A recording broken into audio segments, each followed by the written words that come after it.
And on the show, we do like to support up and coming artists. And on the studio hotline now, we have Leo Sawikин. Welcome to the show. Well, thank you so much for having me. It's wonderful to have you on.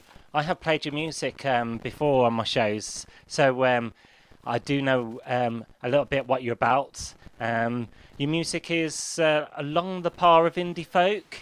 Yeah, I'd say that's accurate. Yeah, I definitely draw from that world a lot, I think. Great. Your debut solo album is on the way, called Roam Me Away, set to drop anytime soon. Oh yes, it's dropping on the 22nd, which I'm really excited about because I've had these songs cooking for like 2 years now. Oh, they've been in the works for a while now, so that's good. It's finally out there nearly. And your new track, Born Too Late, could it be about someone who may be born in the wrong decade? Yeah, I'd say so. It's just about feeling like you came in at the end of a good thing, I think. Um, it's the last few decades have been, you know, in relativity to the rest of history, a very peaceful time, I think. And so it just, I sometimes I wish I had been born at a time when I could sort of live through progress rather than living through a time that is, just not as hopeful Hmm. as the past was. And so the past 3 decades, it's fair to say, they've been very transitional. So your new EP, does it reflect the sign of the times, how the world has kind of moved on so rapidly? Oh yes, absolutely. It's just I think what this the it really reflects that, in spite of the fact that, there's so much at stake and that the future seems so uncertain, we still have to figure out how to live day by day and still have to, we have to find meaning and still have to be just live through it. Yeah. Mm. Some people might say we live in unprecedented times. Yes, Mm, absolutely. mm, mm. So onto your music now. How has music helped with with your communication and increasing your self-esteem? Well, I think music is such a great way to communicate because it allows somebody to experience what you're experiencing in synchrony, which Mm. is a really, I think that's something that's uniquely human. Uh, and it's part of the thing that a lot of people think that music predated language and it was the original means of communication. It probably sounded very, very different, but for me, it's definitely been a Mm. big help just just to like to because it's can help people know what I'm feeling in a way that is a lot. I'm definitely better at communicating myself through music than I am through just talking for sure. It's a very universal format, isn't it, music? Hmm. Yeah, I think it's the fact that babies understand music and rhythm before we can even talk is really goes to show how universal it is. And as a songwriter, what's your writing process like? So I usually start with a chord progression that I will just be playing through. I try to come up with something interesting, and then I'll play through it a bunch, and I'll be playing it through my head, sort of as I'm like walking around, and that's usually when I'll start to hear the melody. I usually have like a working melody that I work with that use when I'm like working on the chord progression, but those usually aren't as creative as the ones that I come up with when I'm just walking around, sort of doing other stuff.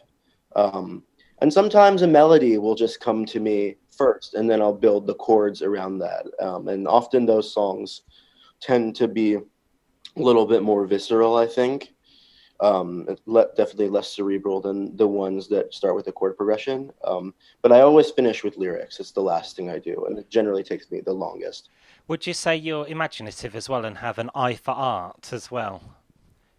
Visual art, I think I do, but I'm not as confident about uh, my taste. I like, yeah. I mean, it's very. I feel like to me, visual art is so subjective. Um, I'd say like I definitely like I have the most sense for music and food. Hmm. Probably that those are the two things I'm good at. I feel like I have good taste in the Great, most. great.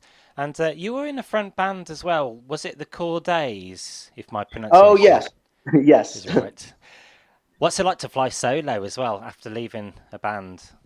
I feel like it just gives me a lot more control to arrange the song however I feel it needs to be arranged. And with a band, you really have to make sure that everybody has something to do, which I think can sometimes, at least for the kind of songs I'm writing, can get in the way. Uh, it's just really been good to be able to be very minimalist about things. And what's the feeling like when you hear your song played back on the radio? Oh man, it's a great feeling. That's like that's why I started doing this was just to be able to have moments like that. Great. And you mentioned food as well. New York City, there's always some good places to eat in your hometown. Has NYC always had a place in your heart and music?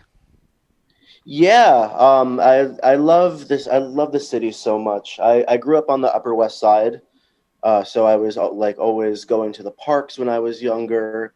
And now I live in Little Italy, which has been great because there's just so much good food down here. There's like anything you could want food wise is here somewhere. You just have to know where to look. And Brooklyn and Queens are even better.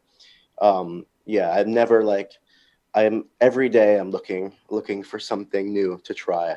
And I hear that a slice of pizza over in New York City is the size of a full size pizza over here in the UK.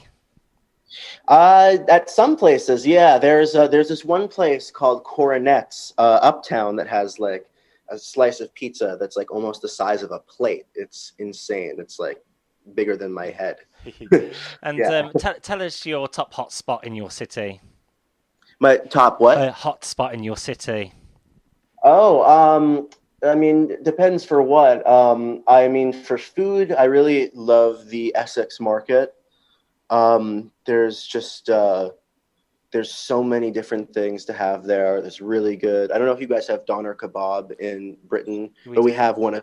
We just got that here. Like, I don't think anyone was making it here, and I tried it for the first time, and it's like blew my mind.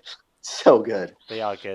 But I also for bars, I really love Pony Boy in Greenpoint. Hmm. It's really good drinks there.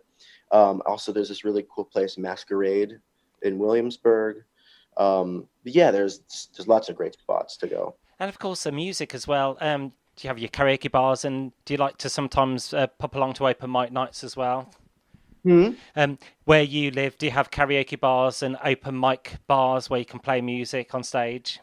Oh yeah, there's a few places. I don't do karaoke that Mm. often. I'm planning to do it this week with my family, so that's going to be fun.